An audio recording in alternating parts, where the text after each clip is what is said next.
Next morning, we had to go along to the jeweler and get it cut off.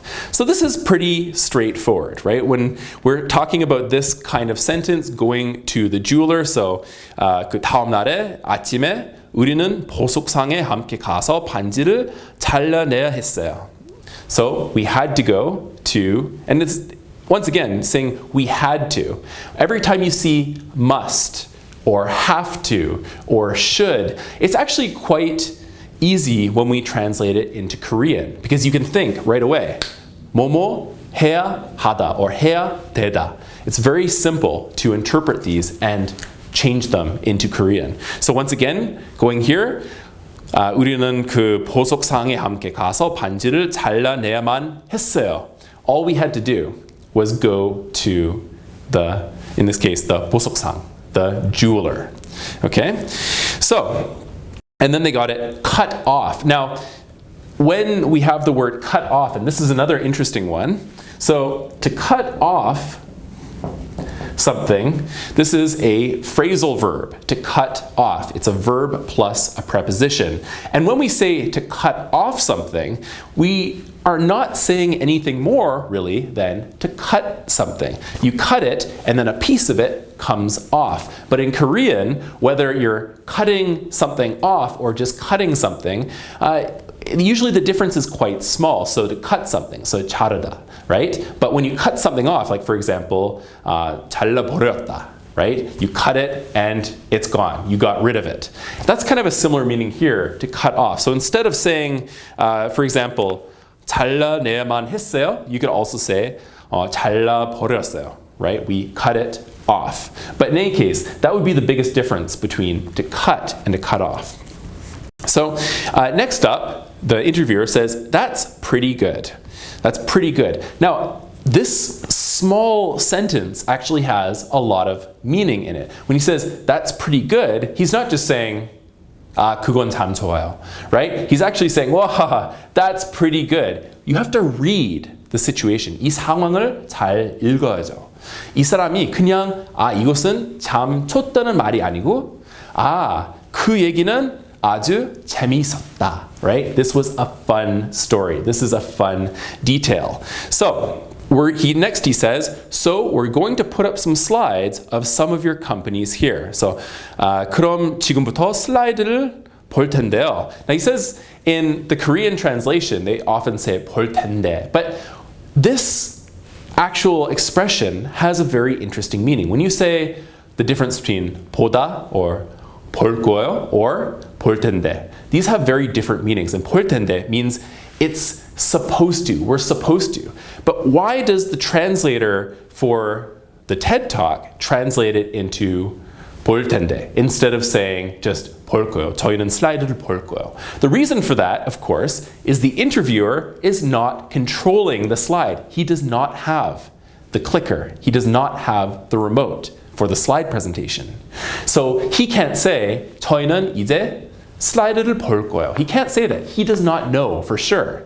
So when we're translating a sentence where we can see the situation, 어떤 상황을 보고 그 사람이 분명히 어떤 컨트롤이 없다는 그런 상황에 그러면 이 사람이 이렇게 말했을 때는 저희는 확실히 이렇게 할 것이다, 그런 거 아니잖아요. 그 사람이 그런 컨트롤가 없어요. 그 리모트가 없어요.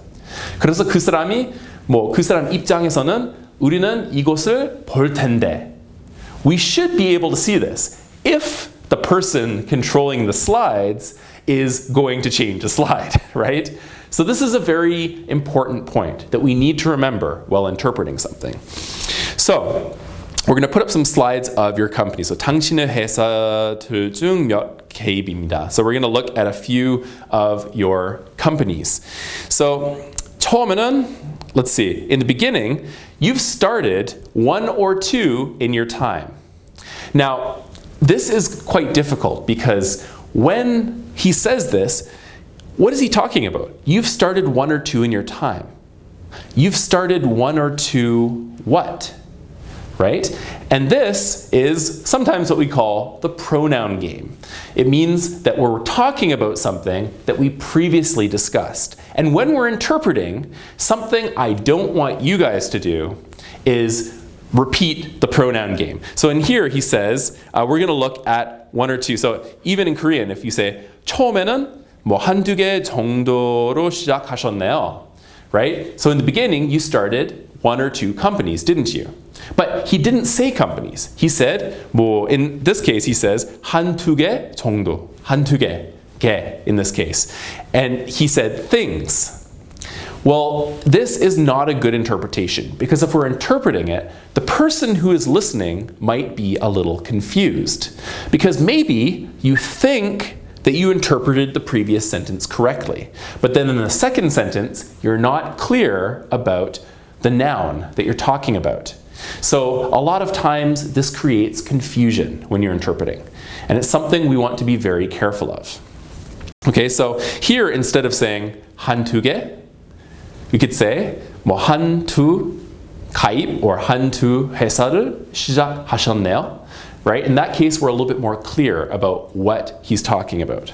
So now you asked me, so I suppose you're not going to be able to kick me off the stage since you asked the question. So, it depends what the answer is. But And let's also talk about kicking someone off the stage. Right? So to kick someone off of somewhere, now this is a very difficult thing to translate into Korean because when we say kick off in English, it means to make someone leave somewhere.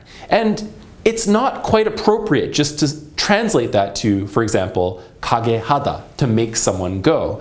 It doesn't sound quite right. And probably the best thing that you'll see in this kind of situation would be a word like 쫓아내다, right? 어떤 사람을 어디에서 쫓아냈어요, right? We made someone, we chased someone out. Well, 쫓아내다 literally means to chase someone somewhere, to chase someone out of somewhere. But in this case, to chase someone off of stage, in this case, would be very similar in meaning. So that would probably be the closest translation. So if you hear the word to kick someone off or to kick someone out, it would probably be quite appropriate to use the word 쫓아내다 in this situation. Now, also, in this thing, you're not going to be able to kick me off the stage. Now, this is kind of a worry. You see that when he's saying this, he's kind of worried. So when he says, I suppose you're not going to be able to. And when he's saying this, you're not going to be able to, you really have to feel the situation. 정말 이 상황을 잘 느끼고, 그래서 이 상황에서 이분이 약간 걱정을 하고 있는 그런 마음을 갖고 있어요. 그래서 in this situation, when he says, you're not going to, right? A really good thing to put at the beginning of that in Korean would be 설마. 설마 그렇게 하지 않으시겠죠? Right? 설마 날 여기에서 쫓아내지는 않으시겠죠? Right? That would be a perfect interpretation of the sentence, to add 설마 to the beginning. Even though there's nothing in the sentence in English that requires that kind of 설마 to be used. Like usually if we have 설마, we would end a sentence in English with, aren't you? Right? There's no way that you would do that, right?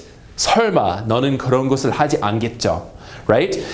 We don't have anything in this sentence that would translate directly to 설마. The 설마 here would be more for the feeling of the sentence, because we want to be able to show the original feeling in English in Korean when we're interpreting it to someone else. So up next, then the interviewer says, well, I'm not going to chase you off the stage, but it depends what the answer is, though. It depends what the answer is. And it depends on, something depends on, or something is possible, depending on. So depend, in this case, is a very oftenly used grammar in English. So something